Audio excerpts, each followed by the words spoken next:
Assalamualaikum warahmatullahi wabarakatuh. Sobat-sobat, kita bersama lagi dalam dakwah Islam pencerahan.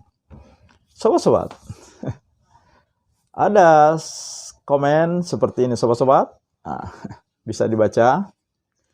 Nah, jadi komen tersebut sepertinya heran, ya. Mereka menganggap orang yang berani mengoreksi, ya, mengkomentari, bahkan menyanggah Gus-gus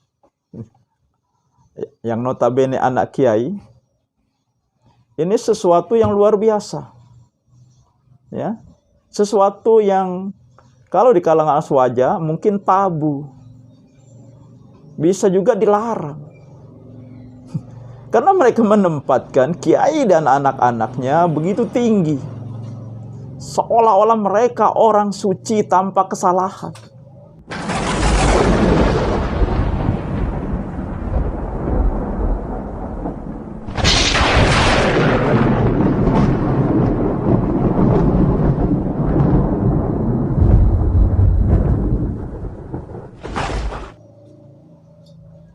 Padahal tidak ada bedanya.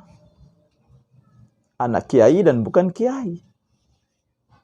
Allah juga mengatakan, hanya takwa yang membedakan kamu. Inna akramakum indallahi atqakum. Sesungguhnya yang mulia di sisi Allah adalah yang paling bertakwa. Jadi bukan berdasarkan keturunan. Yang ini adalah peninggalan-peninggalan budaya feodal. Kalau dulu gelar-gelar bangsawan, anak-anak raja dihormati, dijunjung setinggi langit. Zaman feodalisme, zaman kerajaan runtuh, sekarang muncul gelar-gelar Gus. Jangankan anak kiai, anak nabi sekalipun tidak menjamin bahwa dia juga seperti ayahnya, seperti bapaknya. Jelas di Al-Quran dinyatakan, diinformasikan di Al-Quran, Kan'an anak Nabi Nuh itu kafir. Jadi hal yang biasa, ya, mengkritik, mengoreksi, menanggapi, menyanggah Gus-gus. Karena kebenaran Islam itu bukan dia anak siapa, akan tetapi sesuai tidak yang dia katakan, yang dia sampaikan, tingkah lakunya dengan Allah dan Rasulnya. Itu.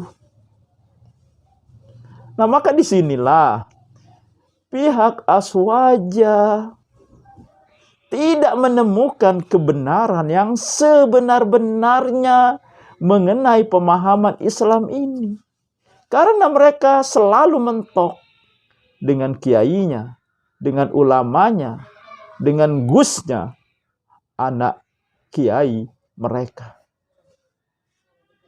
Mereka tidak berani bertanya, tidak berani mengkritisi, apalagi mengoreksi kiai, ulamanya, dan anak-anaknya.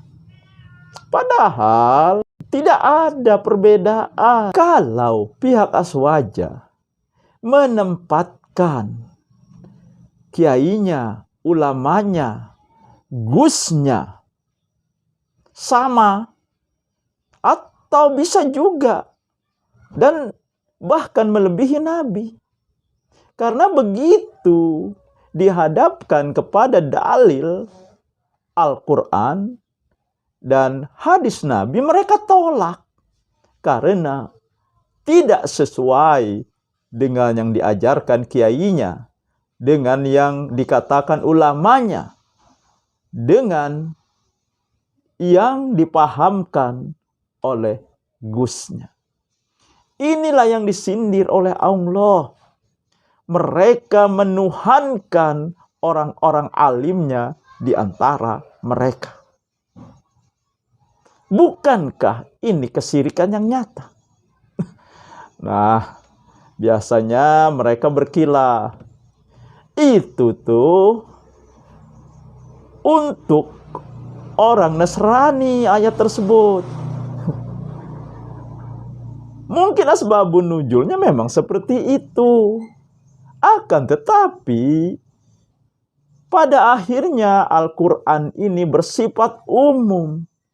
Karena hudan linnas, petunjuk bagi manusia, siapapun.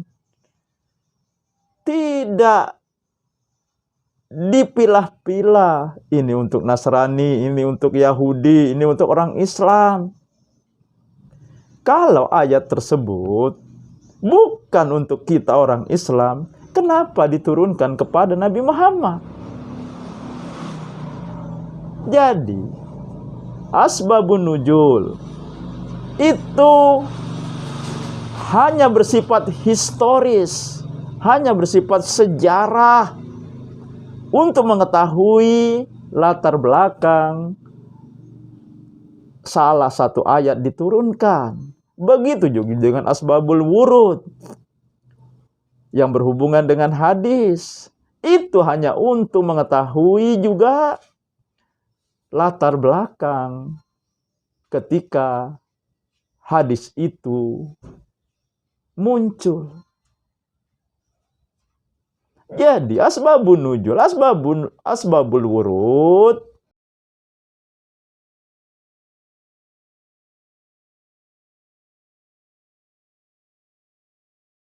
tidak menjadi hukum.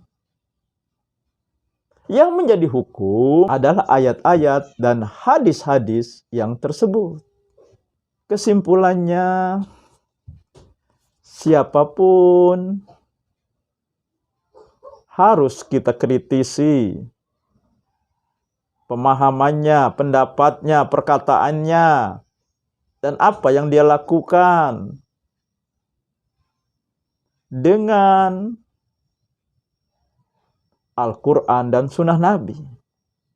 Karena kebenaran yang pasti adalah Allah dan Rasulnya, bukan yang lain. Demikian sobat-sobat, semoga ini menginspirasi dan mencerahkan. Nasru minal fathun qarib. Wassalamualaikum warahmatullahi wabarakatuh.